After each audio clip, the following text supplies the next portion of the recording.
blockbuster films, I usually think of action, explosions, stars, and big set pieces, far away from the world of personal films with contained storytelling. Hoyte van Hoytema is able to tread the delicate line between the two, producing intimate, naturalistic cinematography, which simultaneously tells big, blockbuster stories. Today I'll be looking at the cinematography of Hoyte van Hoytema by analysing his style based on his cinematic philosophy and the technical gear he uses to achieve his look.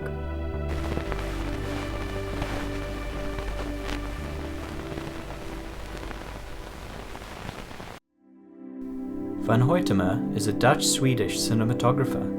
After growing up in the Netherlands and studying at the National Film School in Lodz, he began living and working as a cinematographer in Sweden. He progressed to shooting larger and larger movies for a collection of well-known directors such as Thomas Alfredson, David O. Russell, Spike Jonze, Christopher Nolan, Sam Mendes, and James Gray.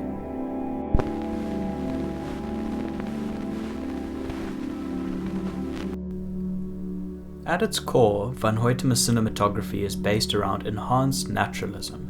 He creates epic images full of dynamism, character, and texture, which are still based in reality. A good example of this is his approach to shooting VFX work. Whenever possible, he prefers to capture things in camera, without too much VFX, in order to maintain as much naturalism and original texture from the negative as possible. At times, such as a car chase scene on the moon in sci-fi space epic Ad Astra, where plenty of visual effects was required, he still found a way to shoot as much of the effects in camera as possible. Doing it all in CGI would have been boring, and usually doesn't look convincing enough in a film that is effectively shot mostly on real film. We wanted to maintain the quality, feel, and texture. Therefore, he used a 3D rig with two cameras that were both able to capture the same image simultaneously, one 35mm camera and one modified infrared Arri Alexa. Overlaying the two images, they used the infrared image from the Alexa, which rendered the sky and its reflections black, and used the color elements from the rest of the scene from the 35mm negative.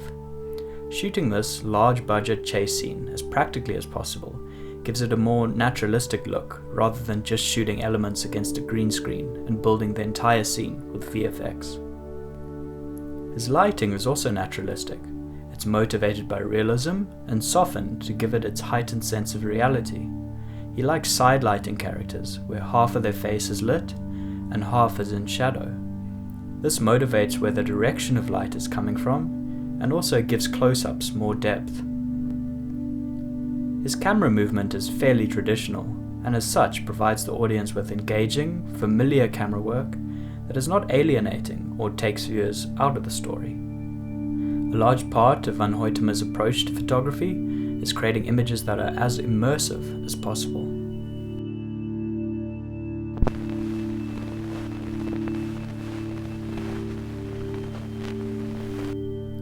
The gear that he uses informs how he's able to create such immersive and engaging cinematography. He has an affinity for shooting on film over digital, although he has shot digital on his commercial work and on some films, such as Her.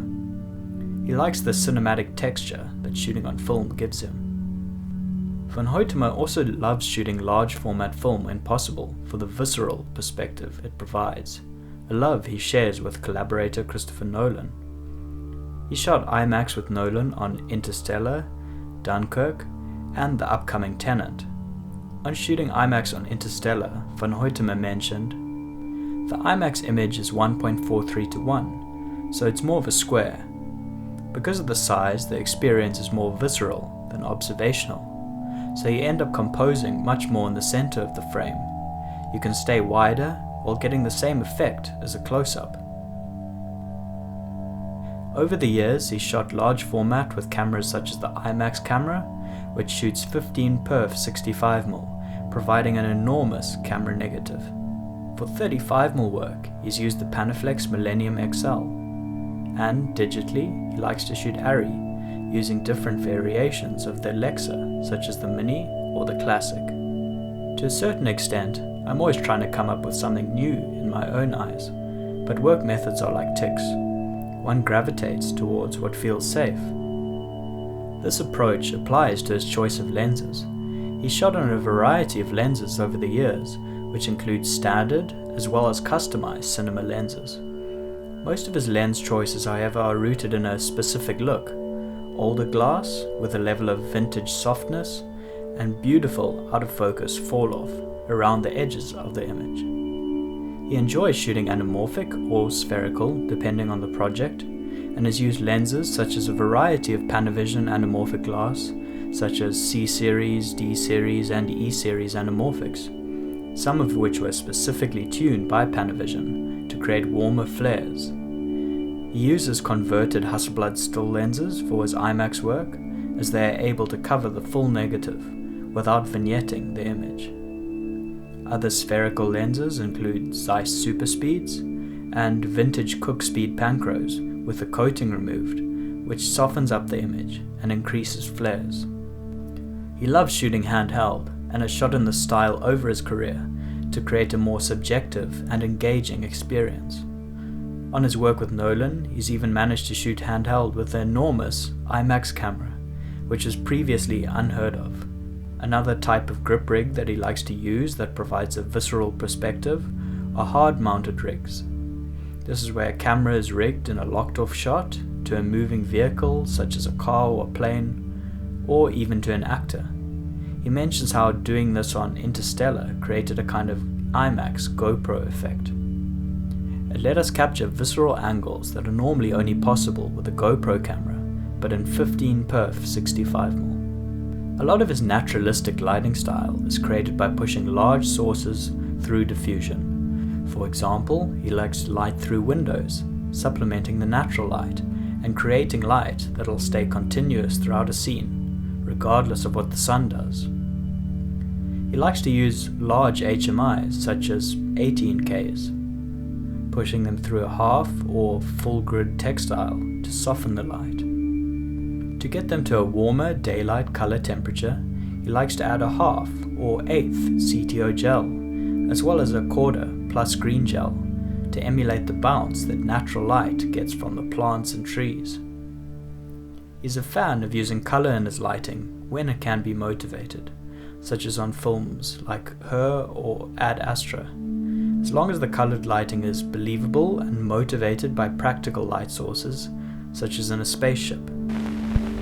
Through all of these practical techniques, Hoyte van Hoytema creates cinematography that is epic, yet immersive and grounded in reality. He notes that at times his images can even be seen as unromantic. His technique is not always the prettiest or most polished way of doing things, but it gets us closer to the truth. And that's the key of keeping a style consistent over time. He may shoot large movies with huge set pieces, but that doesn't mean his photography is ever wild or out of control. Through prioritizing truth and naturalism over being showy, the films he shoots, no matter what their scale, remain classic, intimate, and immersive experiences.